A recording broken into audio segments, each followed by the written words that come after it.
Okay, I think we'll get started now. It's 3 minutes after the hour. So good morning, everyone, and thank you for joining us for another installment of the CFAR HIV TB Working Group webinar. We really appreciate everyone's joining today. And as before, I'd just like to say up front, if you know others interested in attending these, please pass on their emails to me, and I'll add them to the list. Of course, the goal of these sessions is obviously to highlight ongoing CFAR research in HIV/TB in order to stimulate interesting discussion and potentially collaborations. So it's my great pleasure today to introduce Dr. James Brust as today's speaker. Many of you know James. He's an associate professor of medicine at Albert Einstein Medical College and a member of the Providence Boston Center for AIDS Research. James's research focuses on HIV and TB with an emphasis on drug-resistant disease in South Africa.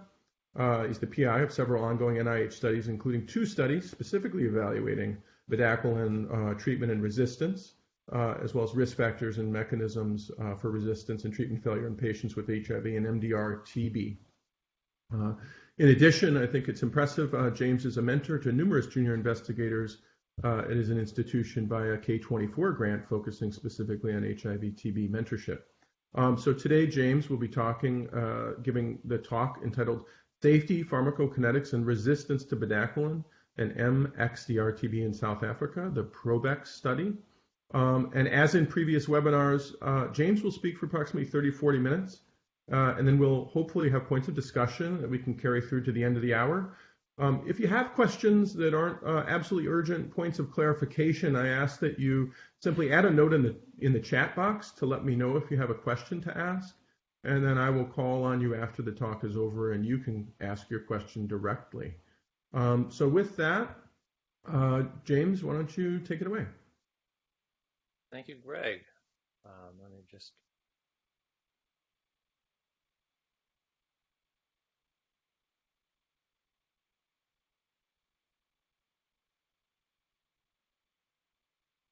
Sorry, went through a little test ahead of time. There we are. All right, can you see the slides, Greg? Yes. Okay, and everyone can hear me all right? I can hear you, yes. Excellent. Well, welcome everyone. Thanks for joining. I'm going to tell you about a study we've been doing for quite some time now. One of the challenges many of you who work in TB, and especially those of you who do trials or observational cohort studies in drug-resistant TB, is that they take a long time, and that it can be hard to predict what the scientific questions today will be in 5 years, and what will have already been answered. I have no disclosures. I feel it's important. I wasn't asked to provide this, but I feel anytime a talk focuses on a single drug, I just want everyone to know I'm funded purely with your tax dollars. So the outline of today's talk, I'm going to speak mostly about the PROBeX study, which has been sort of consuming my life for the last 5 years, and give you a fairly in-depth rationale and the design and some results and where we're going with it. And then at the end, I'm going to touch on a new study, which we have just been funded for, but haven't yet really launched, but which we are very excited about. I also, to that question of what is the research question now and where were we when PROBeX was funded, I'm just going to sort of end with a punchline here, which is it's kind of the spoiler of where we are now with bedaquiline, right? I mean, it was so new, but right now, thousands of people are on it around the world.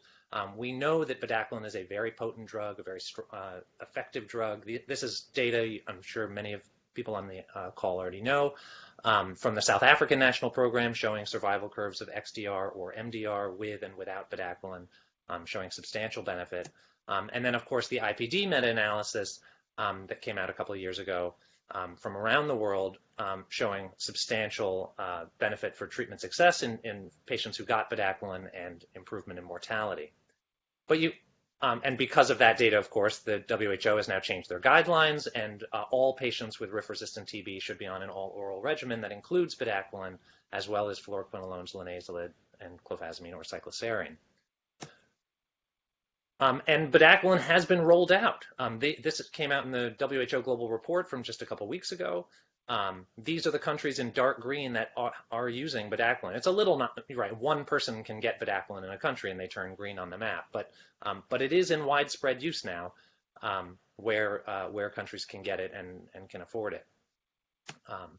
But we have to go back quite a few years to a darker time pre-bedaquiline, and to remember kind of the context in which this study, my study, was launched. There had been no clinical trials in drug-resistant TB, and this meta-analysis, the first IPD analysis, was really sort of the best data we had, a pooling of observational data, and treatment outcomes were in the 50% range. Successful treatment outcomes were about 54%. And so it was with tremendous excitement that bedaquiline came on the scene. It was the first new TB drug in 40 years. It has a novel mechanism of action, and so we had high hopes that there would be no cross-resistance to it. And it was given accelerated approval by FDA in December of 2012 based on promising phase 2 data.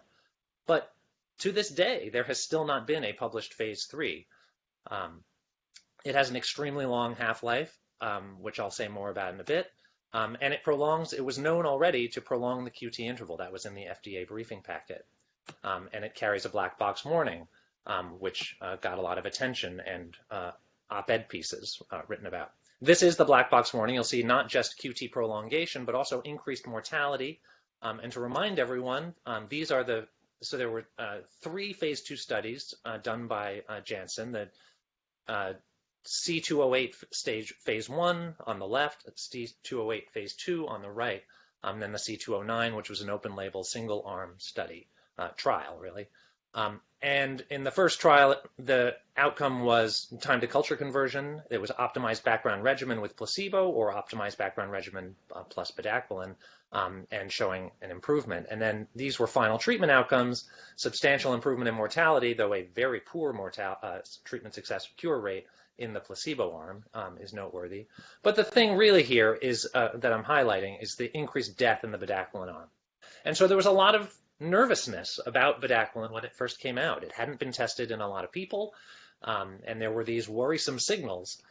So in 2014, when I and my research colleagues sort of sat down, what are the questions we still need to answer as this drug is now entering clinical use? What don't we yet know about it? And these were the 3 questions we came up with. First, drug-drug interactions with antiretroviral therapy. Could we learn more about this QT prolongation? And then what are the mechanisms of resistance? So I'm going to go through these questions one by one. So the first about antiretroviral therapy, most of you know, more than 60% of patients with drug-resistant TB, in fact with all TB in South Africa, are HIV positive, and you need to treat HIV, obviously. That seems obvious now, but it wasn't the case actually. In that first trial of bedaquiline, the patients with HIV were not allowed to be on antiretroviral therapy, so they all presumably had to have a high CD4 count. And so this was a non-issue in that trial. At the time of this study, there were only 3 antiretroviral backbones in South Africa: efavirenz, nevirapine, and boosted lopinavir. But it had already been shown that efavirenz had a significant drug-drug interaction with bedaquiline and decreased the concentration, shown here in a model by Ellen Svensson at Radboud University in the Netherlands, who has really kind of written the story on bedaquiline pharmacometrics and came up with the first population PK model. The drug company, however, said you could use either nevirapine or boosted lopinavir, but that was based on sort of single-dose interaction studies. And my colleague, Gary Martins, who's head of clinical pharmacology at the University of Cape Town and a well-known HIV clinician scientist, I should say first, Ellen Svensson wrote a model predicting what it would be like at steady state. With these long half-lives and metabolic interactions, it made sense that maybe a single-dose study was not the best predictor. And she suggested that if you gave bedaquiline with lopinavir at steady state, you would have an increase in bedaquiline concentrations. And then Gary Martins did an intensive PK study on a dozen or so patients, showing that indeed, when intensively sampled, the AUC of bedaquiline when you were not on any antiretroviral therapy was 34 and change, and when you were on boosted lopinavir, it doubled. The question, however, then, is this interaction clinically important? You know, I can take 500 milligrams of Tylenol or I can take 1,000 milligrams of Tylenol, and neither dose necessarily melts my liver. So does this increased concentration in bedaquiline matter? And how would you decide? And that's actually a nice segue into the second question about QT prolongation, because that really was the most worrisome side effect of the drug. And so might that be exacerbated by boosted lopinavir? This is from the MMWR, but this is data that Janssen submitted to the FDA showing the QT prolongation. This is change from baseline, so here's 0, and it's bedaquiline versus placebo. It's actually bedaquiline plus the background regimen, but they didn't allow people to be on other QT prolonging drugs in that trial. So this effect is almost all bedaquiline. And you can see you get bedaquiline for 24 weeks, and so the QT rises, and then it falls very slowly because of the long half-life. Now, patients with drug-resistant TB almost all get clofazimine, and clofazimine also prolongs the QT. This is from an EBA study done by Andreas Diakon, where patients got 14 days of different drug combinations, and the line marked with red arrows is the clofazimine monotherapy. And you can see clofazimine has a substantial increase in QT for the 14 days that they're getting it, and then starts to come down. This on the right is data from the C209 trial. Alex Pim and the group published this in ERJ in 2016, and there were a handful of patients who were who had clofazimine concurrently with bedaquiline. And in those 17 patients, there was actually a substantial increase, an additive effect of the QT prolongation. But remember, too, that patients are also on fluoroquinolones, which also prolong QT, but not all fluoroquinolones prolong to the same degree. And this is no longer delta. This is the absolute QT-C along the y-axis here, but moxifloxacin up here prolongs a lot more than levofloxacin, Cipro, or placebo. So then turning to the third question of bedaquiline resistance, what is the mechanism? Well, bedaquiline binds to the C subunit of the ATP synthase, and so you would imagine that maybe a mutation at the target would cause resistance, and indeed it does. And if you grow M. tuberculosis in subtherapeutic concentrations of bedaquiline, you do generate highly resistant mutants with polymorphisms in ATPE. However, in the clinical trials, when patients have had increases in their bedaquiline MIC, they have not generated ATP mutants. In fact, these mutants are incredibly rare in clinical practice. What they do have are mutations in RV0678, which is a suppressor gene for an efflux pump, which, to our tremendous horror, also pumps out clofazimine. And it has been shown that patients are cross-resistant with certain mutations in this gene to both bedaquiline and clofazimine, shown here, with no effect on moxifloxacin or econazole. But in 2014, we wondered, is this the full story? Is this just one of many potential mutations in loci? And it remained to be seen. And so with those three questions in hand, we launched the PROBeX study, which stands for Pharmacokinetics, Resistance, and Outcomes with Bedaquiline and XDR TB. And this is a prospective observational cohort study of patients with MDR, pre-XDR, and XDR TB from three cities in South Africa, from drug-resistant TB referral hospitals is where we were recruiting, in Durban, Port Elizabeth, and in Cape Town. We did sparse PK sampling with timed and matched ECGs to see if the drug concentration correlated with the QT prolongation. And we screened for other adverse events as well, just to see if anything. Bedaquiline is a very well-tolerated drug, but we wondered perhaps at a higher concentration, new AEs would emerge. And then to look at resistance, we wanted to test all isolates throughout, particularly patients failing therapy, and then anyone who had phenotypic resistance, we would then do whole genome sequencing and look at other loci and see if we could find other correlates with resistance. I want to take a moment to talk about the measurement of QT intervals, because there's in the intervening years there have actually been quite a few people looking, given the concern over QT. A lot of people have looked at this, but how you measure QT matters, and how you kind of take into account the effect of the other drugs. This was data out of the South African TB program, their compassionate use program. This was published in 2015, and a lot of patients came into the study. It's not really a study, but when they took their baseline ECG, a lot of patients were getting moxifloxacin, and they would do a baseline ECG, and then they would switch to levofloxacin when they started the bedaquiline. So it looks like there's actually no change in QT because patients had already been on a regimen that prolonged it. By contrast, this is the data from the C209 trial showing that if you really measure baseline rigorously, you see a sort of a sharp step up with the QT prolongation that then falls when they stop bedaquiline. So this is the PROBeX design. We did ECGs at baseline, and then at month 1, month 2, and month 6. We did 3 ECGs at each time point, separated by 5 minutes, and we had a cardiologist reading the QT. One thing I learned, as an internist, I thought, oh, I can read QTs, but I've learned, no, I can't read QTs. And anyone who thinks they can is mistaken, and I'm happy to talk about that offline. They're corrected using the Friederichian correction. This is actually a study showing how the patient variability goes down considerably if you do multiple ECGs. This is sort of a justification for doing 2 or 3 ECGs at a given time point. You sort of reduce a lot of the within subject variability, but you don't get much more bang for your buck if you go out to 5, 6, 7, 8, 9, 10 ECGs. We completed enrollment in March of 2018, and study follow-up was finished in March of 2020, just in the nick of time before the pandemic really took hold in South Africa. Our final sample size was 195 patients. These are the baseline characteristics of the patients. Median age of 33, which is very, very typical for drug-resistant patients in South Africa. 63% HIV positive, again, very typical. Almost all were on antiretroviral therapy at the time of enrollment. 26 patients were on concurrent lopinavir, and most were pre-XDR or XDR TB. These are the people got. We had no. This was an observational cohort study. We had no role in what drugs patients got. The only requirement was they had to be on getting bedaquiline.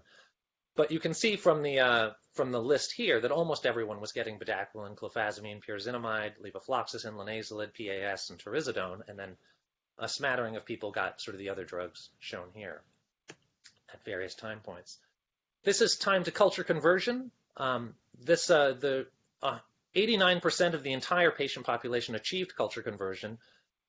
This is with a median time to conversion of 41 days. This is stratified by HIV positive and HIV negative. Doesn't quite meet statistical significance, but we weren't powered to really look at that anyway. These are final treatment outcomes for patients. Again, you compare this with the 54% in 2012. These outcomes are much more typical of these sort of better regimens and better care. There was no difference between HIV positives and HIV negatives. These are survival curves stratified by drug resistance category here. Again, we're not really powered to look at the difference here. We found no difference, but it wouldn't surprise us if XDRs did worse than MDRs or pre-XDRs. And the curve on the right is stratified by HIV. Also no difference, but not necessarily powered to show one. This is just to sort of brag about specimens, and this, I feel like this group in this forum, shouldn't gloss over the realities of how hard it is to do studies like this, particularly to junior faculty members and aspiring fellows who might be joining the call. That a lot of work goes into it's easy to sort of just present ECG data or PK data, but from thousands of miles away to coordinate cold chains and drawing samples and getting patients in. We did intensive PK on a subset of patients, and we did sparse PK sampling, and we drew PBMCs on 20 patients. But a lot of work just to sort of get what's going to be reduced to a couple of graphs. This is the QT interval at each of the 4 time points in this full study population. So baseline, month 1, month 2, and month 6. And this is a statistically significant increase. When we stratify by lopinavir, you can see the patients on lopinavir on the right and not on lopinavir on the left. There is no difference. And this is very reassuring. But it had us asking, why not? And it turns out, we have since learned that M2, which is the primary metabolite of bedaquiline, is probably what drives the QT prolongation, not the parent drug itself. And lopinavir actually has a much smaller effect. These are sort of drug-drug interaction. This is a model done by Ellen Svensson's group showing bedaquiline plus lopinavir up here. and then on nevirapine or no antiretroviral therapy below. And on M2, you can see it doesn't go up nearly as dramatically. So it therefore is, we did all this work showing clinically, but it's not a huge surprise that the QT did not go up dramatically in patients on lopinavir. This is the change. This is just sort of looking at the same data in a different way. This is the change from baseline to month 6. Again, showing no difference between those on and off lopinavir compared to the full group. We unfortunately couldn't really show in any meaningful way the individual effect of clofazimine because 97% of patients were on clofazimine. But the mean QT at month 6 was, I should say, substantially higher than in the 5 patients that were not. A difference of about 20 or 30 20 milliseconds or so. But hugely wide confidence intervals on those, so not worth doing statistical testing on. The outcomes you're really concerned about with QT prolongation are having a QT greater than 500 milliseconds or a delta QT greater than 60 milliseconds. And very few people had a QT greater than 500. 19 patients had a delta greater than 60. All of these patients but one were on clofazimine. And 5 patients had to stop bedaquiline temporarily. They actually stopped bedaquiline and clofazimine temporarily, but all were able to restart eventually and complete the course despite these temporary prolongations. We looked at predictors of prolongation, but we didn't have enough outcomes to look at the sort of more clinically relevant prolongation. So we chose this kind of smaller but more frequent outcome of QT greater than 450 or or a delta of greater than 30. These are 2 separate models, 2 separate outcomes. It's not a composite outcome, using GEE for the repeated measures. And you can see that age, I'm sorry, this is presented as per 1-year increase, which is always hard to interpret, and weight per individual kilogram. But there do seem to be some, at least mild predictive, some risk associated with these. But it remains to be seen if that kind of plays out at the more dangerous clinical outcome of greater than 500 or greater than 60. Black race also was statistically significant for this outcome, but not for the delta greater than 30. One last thought on the QT. We have all these bedaquiline PK assays and we've run them, but unfortunately I can't present that data yet because the PK model isn't yet done. That's a very sort of sophisticated modeling exercise that Ellen Svensson will be doing with us, for us, I should say, and she hasn't yet finished it. So we're looking forward to that. Turning then to the third aim of resistance. This is also a work in progress. These are from isolates. We have the isolates from patients in Durban and in Port Elizabeth, and we're still working on the isolates from Cape Town. But for the patients we've tested from Durban and Port Elizabeth, we have 7 patients who were resistant at baseline, even before getting bedaquiline. Most, all but one, had a mutation in RV0678. Everyone for whom we have a baseline chest X-ray had a cavity, and hardly anybody, all but one, had gotten previous clofazimine. There is, as you know, this sort of theoretical risk that if you were on clofazimine before, you could potentially select for an RV0678. But this seems not to be the case in most of these patients, that this is more likely transmitted resistance or a spontaneous mutant. 3 patients had bedaquiline resistance at a follow-up visit and were susceptible at baseline, so this was new resistance. 1 patient did not have a mutation in RV0678. And then 3 patients were resistant at a follow-up visit, but we don't have their baseline isolate, so we can't say if it's new or if it was already present. We also looked at intracellular concentrations. There had been no. We funded a PhD student in Gary's lab to develop this assay. There had been no assay, and so she worked it out with mass spec using a very, very highly sensitive technique, and found that she could detect it, both bedaquiline and the M2, and showed that plasma concentrations of bedaquiline are higher than plasma concentrations of M2, but intracellular M2 concentrations are higher than intracellular bedaquiline. And this actually goes up over time. You're up to 6 months. both bedaquiline and M2 accumulate over time and they sort of slowly get into the cell and induce phospholipidosis, and we think this partly explains the long half-life. We'll be doing additional modeling with Ellen Svensson about sort of correlating these intracellular concentrations with clinical outcomes, including QT prolongation and treatment outcome and time to culture conversion and so forth. But that too is a work in progress. And one of the other fun things about working in a multidisciplinary group is that other people have ideas of what to do with your data. Sean Wasserman is a junior faculty member at UCT who's outstanding, and he wanted to look at linezolid. And we had these samples, and the patients are all on multiple drugs.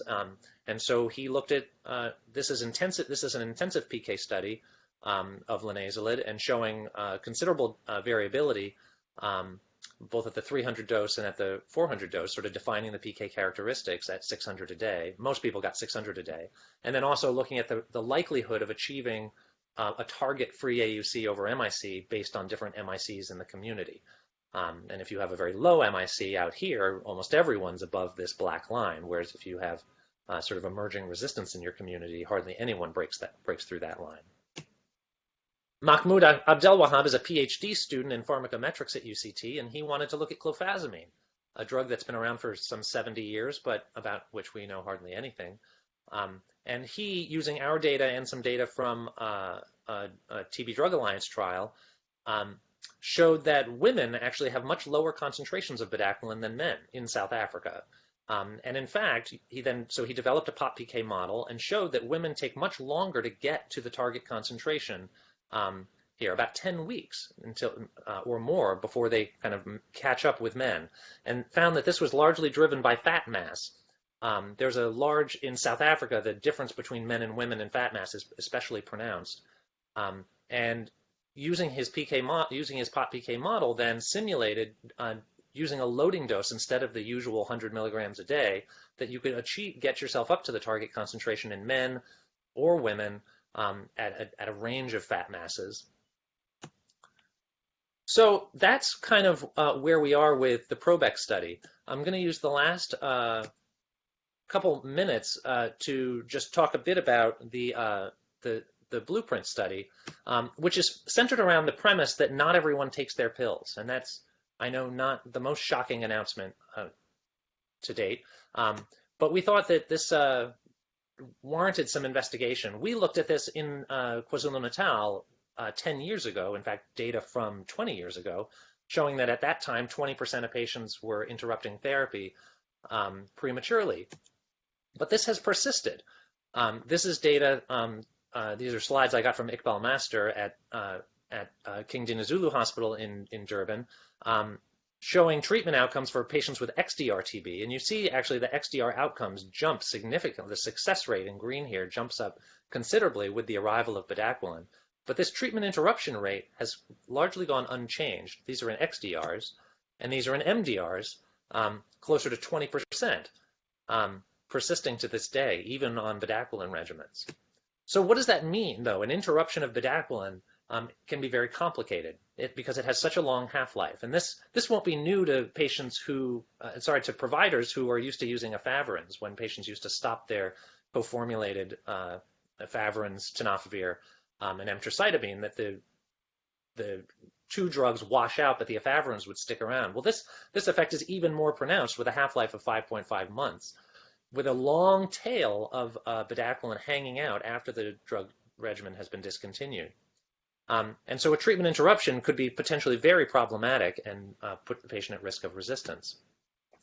And so I raised this concept of the mutant selection window, where if you have a lot of drug in your system, you kill all the bugs and you don't develop resistance. And if you have hardly any drug in your system, you hardly kill any bugs, and so there's no selection pressure to generate resistance. But if you're in this window here, below the MPC but above the MIC, then that's sort of the most dangerous zone. And so the question would then be, when you stop bedaquiline, how long after stopping it do you remain in this window? When does it occur, and how long does it last? And remember, too, that patients are on clofazimine, which also has a long half-life, not as long as bedaquiline's, but could that kind of protect you for some period of time? If clofazimine is still on board, while you're falling through this, and then the longer part of the bedaquiline tail is down here, that might be okay. But this would have important treatment implications when someone has interrupted therapy and then returns to care. Should you put them back on bedaquiline, and should it depend on how long the interruption was and whether or not they were on clofazimine? Similarly, could you develop, or might you just select for an RV0678 mutation and knock out both drugs? So with that, we launched the Blueprint study, which was funded at the end of December, and has the following three aims, which I'll sort of paraphrase here. Aim one is to enroll patients who have returned from a treatment interruption. So we are enrolling only people who have interrupted therapy and then returned to care. And they have to have interrupted for at least a month. And then to measure phenotypic resistance take a culture when they walk in the door, and are they resistant to bedaquiline or clofazimine by sort of standard phenotypic testing. Aim 2 then would use ultra-deep sequencing to look for minority variants. Suppose they aren't phenotypically resistant, but maybe they have a minority variant in there, and if you treated them with bedaquiline and clofazimine, you might kill off the susceptible population, but allow this minority variant to grow. And then the third aim is a PK aim, to take a sample at the same time as the isolate of blood and of PBMCs and plasma to measure both the plasma and intracellular concentrations of the drugs and see if where you are on the tail, does that correspond to the emergence of resistance, either genotypic or phenotypic. And so we plan to enroll 300 patients across South Africa, and there's not a whole lot of new information. Most of the action in this study occurs at baseline. It's is resistance present, either genotypic or phenotypic, and then what are the concentrations? But we also were interested in what happens when you do put them back on therapy. And so do they culture convert, or do they end up failing therapy and with fixed mutations? And does that what was a heteroresistant isolate sample turn into a fixed resistant sample? And so just a sort of a shout out to David Engenthaler, who's at the Translational Genomics Research Institute in Arizona, because he developed this ultra-deep sequencing technique called SMORE, which he works with a lot of people, and maybe even with people on the call, because it allows it's amplicon based, so you do need a target to know what you're looking for, but then he can sort of do 10,000 reads, getting down to 0.1, detecting variants at 0.1% frequency. And he wrote a paper with John Metcalf. Both John and David are co-investigators on the Blueprint study, and using SMORE, we're able to sort of show discrepancies, explain discrepancies between phenotypic resistance, what was appearing phenotypically resistant, but for which standard sequencing could find no mutations, and they were sort of able to pick up these minority variants. So we're excited to use this. This is a schema. This is actually still a bit of a work in progress for the study. But basically showing that patients are started at therapy here long before we meet them. They interrupt therapy and then return. This says at least 2 months. We've changed that to 1 month. They come back to us, and then we follow them basically virtually to see how their cultures are doing. And then we probably will not see them again at 6 months, but we'll have their culture data along the way from the lab. So with that, this is my summary. Bedaquiline, as most of you know, has transformed the treatment of MDR and XDR TB, and we believe it can be safely co-administered with boosted lopinavir, clofazimine, and levofloxacin, but do recommend monitoring, and certain patients may require more monitoring than others.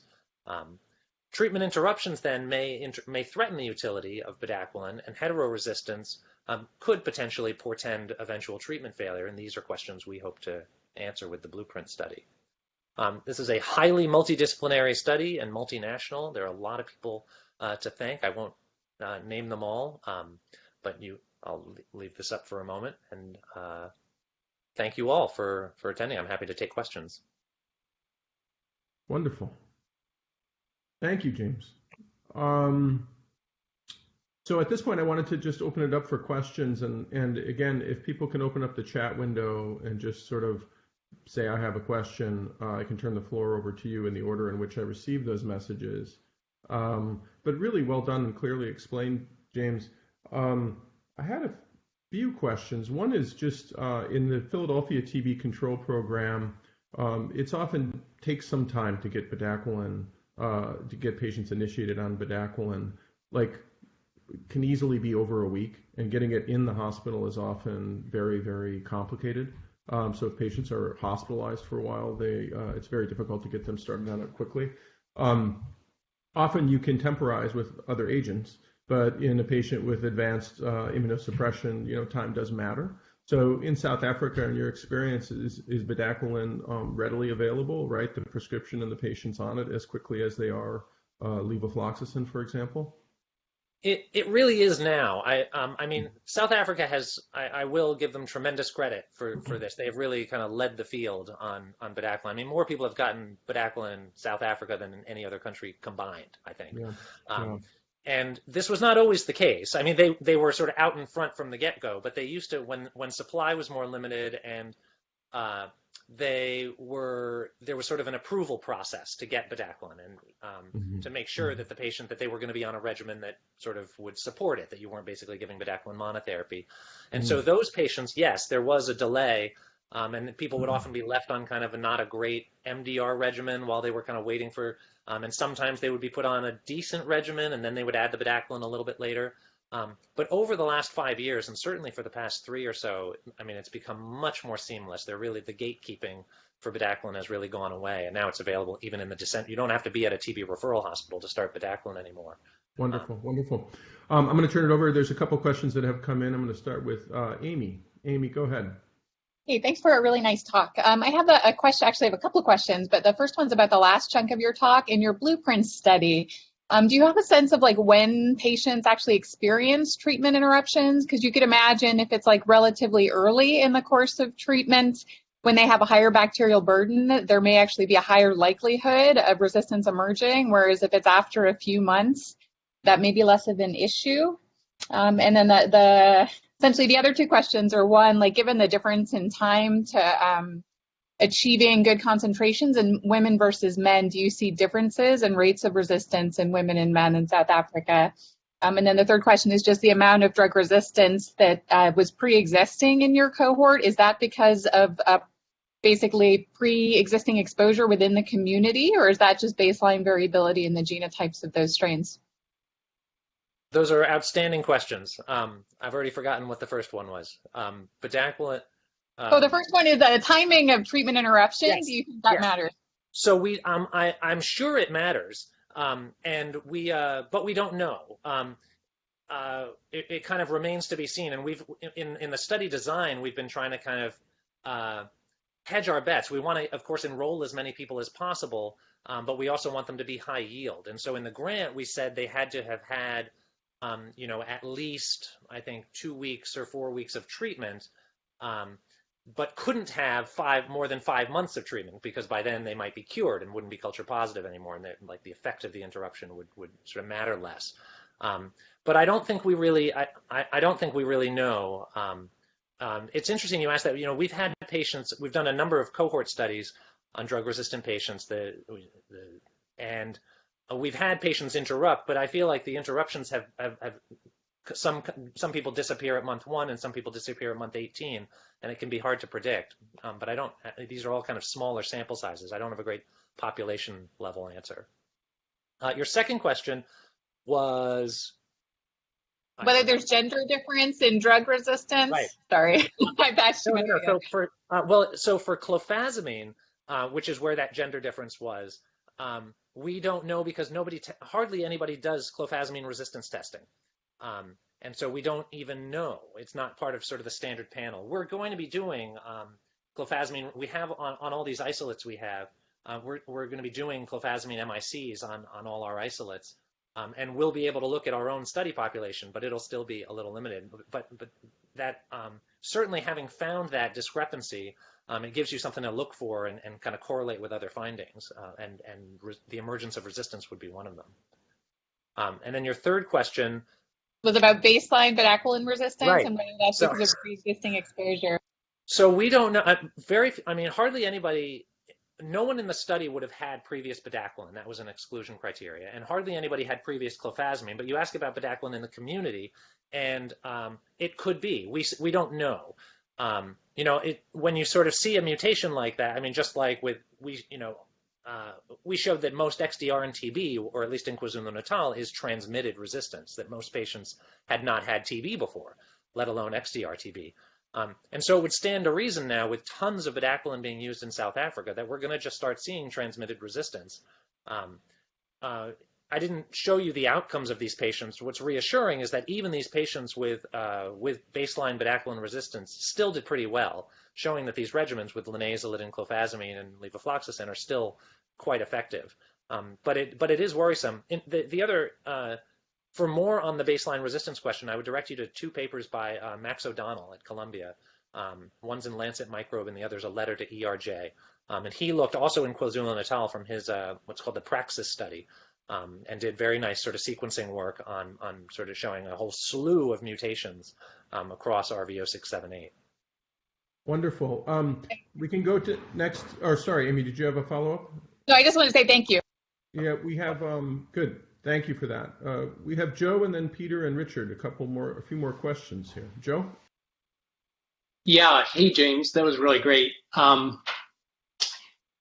As you were speaking about the long half-life and accumulation of bedaquiline and metabolites, I was thinking we often or occasionally run into patients with very limited treatment options, and we, and I know other programs have been doing this, have been using more than the 6-month standard course of bedaquiline. And I wonder if there's concerns with that we haven't thought about too closely, and if you have any experience in using more than 6 months of bedaquiline. That's a great question, Joe. And we have not done it. Occasionally, patients are getting more than 6 months in South Africa, but it's a pretty standard. Most patients are just getting the 6 months. And I think to get more requires kind of going through this approval process. There's a national advisory committee made up of experts and so forth.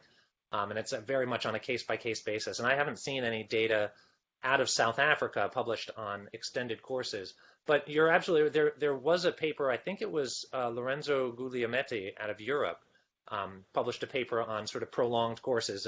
I can't remember how many, it was a dozen. I don't think it was that many patients, but showing that people did well when they got long QT. Sorry, I'm jumping ahead of myself. They did well. My concern would be QT, because we saw that QT went up, continued to rise to 6 months, and then patients stopped their bedaquiline. So we didn't see a ceiling effect. We don't know where it kind of, does it flatten out at some point with the drug accumulation. And so I wouldn't stop someone's, but if like this is what they need and like absolutely most important to treat the TB. And so I have no problem with continuing the bedaquiline. I would just keep following the QT to make sure that it's not rising and rising and rising to dangerous levels. Yeah, great. Thank you. Thank you. I will second that. When someone's stabilized finally on MDR treatment, you hate to let it go because they're tolerating it and you think it's working. Peter? Yeah. Hi, this is Peter Cegelski. Can you hear me? Yes. I can. Yeah. Yeah. Thank you. That's a great study and a nice presentation. Thank you, James. My question has to do with, you showed two histograms, or actually bar charts, near the end of your presentation with treatment outcomes in South Africa by year, and very nice improvement in outcomes in XDR, a little bit more modest improvement in MDR, but it looked to me like the mortality in MDR TB patients over those years increased. How do you understand that? If you look at just the white part of those bars. Sure, I can. Let me see. I should bring up the slide so everybody knows what we're talking about here. If I had to guess, I doubt that this was the XDR slide or the MDRs that you're. The MDR, the one right after the XDR. All right, let me share screen again. It flashed by pretty quickly, so I'm not certain, but it looked like the mortality part of the bars went from 7% in 2010 up to 17. Well, so there's a problem with the 2010 bar. Can everyone see this? Okay. I can see it, yeah. So the problem with 2010 is you've got this huge bar of 43.8 saying not evaluated. So I didn't tamper with this slide. This is sort of as it was given to me. And so this is National Department or Provincial Department of, and I don't know how clean and precise it is. But certainly when I see 43.8% not evaluated, Right. the rest of it, whereas the death rate stays pretty constant here across the rest of the years. Got it. MDRs. The XDRs look about the same too. What I would say about the MDR treatment improvement also is that most patients were not getting bedaquiline if they were MDR. South Africa rolled out bedaquiline first for pre-XDRs and XDRs. And they allowed it for people who were getting ototoxicity from their kanamycin. You could switch.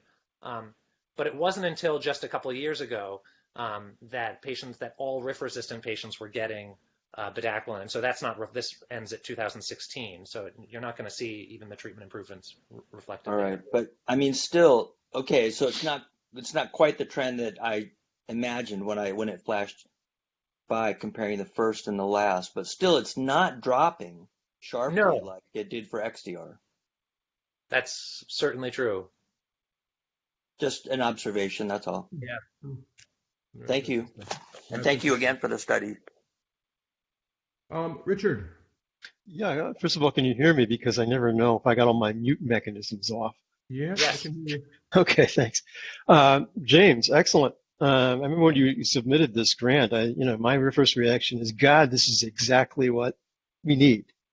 Because certainly bedaquiline has been a game changer and will keep on changing the game, and it's going to be applied to drug-sensitive TB, and we're going to get down to regimens that could be quite short. If we add one other good drug to bedaquiline plus whatever you got, okay, that's going to be a short course. But therefore, I am obsessed with the resistance question. Resistance. Is there anything? You did have your slide about the, we also had the results with the sequencing. I think it was all the basis of resistance that you've detected on the pump, or was there one oddball? Was there possibly one oddball in there that wasn't and wasn't explained? Yeah, no, that's a great question, Richard, and thanks. So two things to say. The first is that the resistance question for this study is still very much a work in progress. What we've done so far is anytime we have a positive isolate, we send it up to Nazir Ismail. Well, Nazir Ismail, many of you know, was head of the National TB Reference Lab in South Africa for many years. He's now at WHO. And he's a co-investigator on the study, and so we would send the isolates to him, and he would do MIC testing on them, and then anything with an MIC greater than 1, we would do targeted Sanger sequencing on the RV0678. We will then take all the resistance isolates, including the susceptible isolates for that same participant, and do whole genome sequencing on them. And we've done that for the Durban and the Port Elizabeth patients. But we haven't sort of yet analyzed it. The sequencing is done, but the reads aren't, and the informatics piece of it isn't. And we're also waiting on the Cape Town patients. So I've got very limited data here, and that's basically all I showed you was sort of the targeted RV0678 mutations. And you're right, there were 2 patients with an elevated MIC who did not have a mutation in RV0678. Whether they have a mutation somewhere else, we don't yet know, because that's the only gene we've looked at. Yeah, okay. Yeah, that's very helpful. And I guess it's still early days, so yeah, we'll stay tuned. But of course, the whole idea of what's going on with the mutations in the target enzyme that scares the hell out of me, because that could be really, if that started increasing, that could really knock out this drug in ways I don't think we've seen yet, and hopefully won't for a while. Great. Another question I had here is actually very much practical, and that is, have you guys think you've got a good loading dose regimen for clofazimine? And I ask that particularly since we have a study in the ACTG that John Medcalf is heading, the high dose rifapentine plus clofazimine study. And I think we came up with a loading dose, but I don't know if he's had any contact with you about do we have the right loading dose, and if you might have any advice about that we could tap you for. Well, John works closely with Gary, and and so I'm sure that the information's been conveyed to him. This is it's modeling, and so this was what they came. I know they tinkered with a whole bunch. Mahmoud and Paolo Denti, who's the head of pharmacometrics at UCT.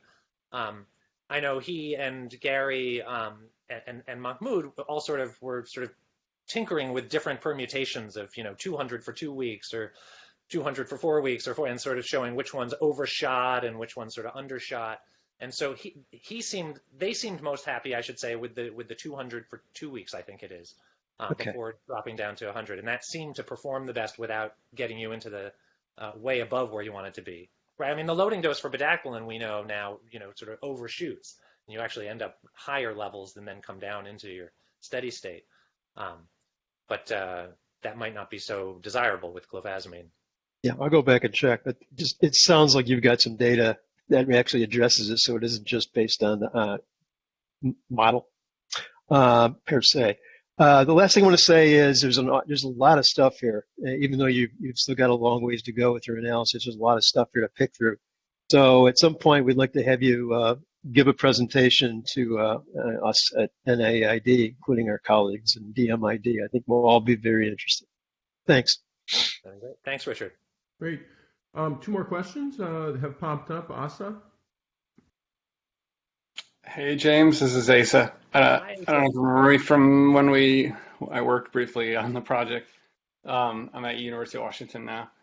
I just had just a couple questions. Just one of my concerns would have been for the new study is just being able to recruit enough people, just because even in South Africa, the frequency of the bedaquiline clofazimine mutations is fairly rare. So I if you would say a few words about that, that would be interesting. And then also, just given that both bedaquiline and clofazimine have similar sort of PK/PD properties and resistance mechanisms with long tails, wouldn't you be worried about development of resistance from clofazimine in the same way that you would from bedaquiline? Yeah, no, 2 very good questions.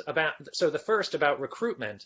This is absolutely going to be a challenge. I mean, for starters, these are people who have interrupted therapy. What's to say they're coming back? And so it's a pretty select population of people who interrupt therapy, don't die, get sick again, and sick enough that they feel compelled to come back into care. And so, we've had very good luck with our studies enrolling from sort of these referral centers, but South African drug-resistant TB care now is very decentralized.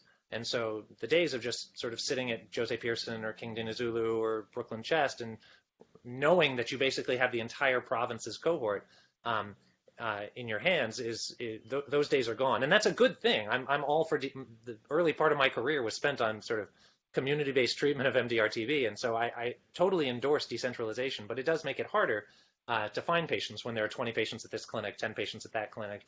That one rare patient, how are you going to capture them?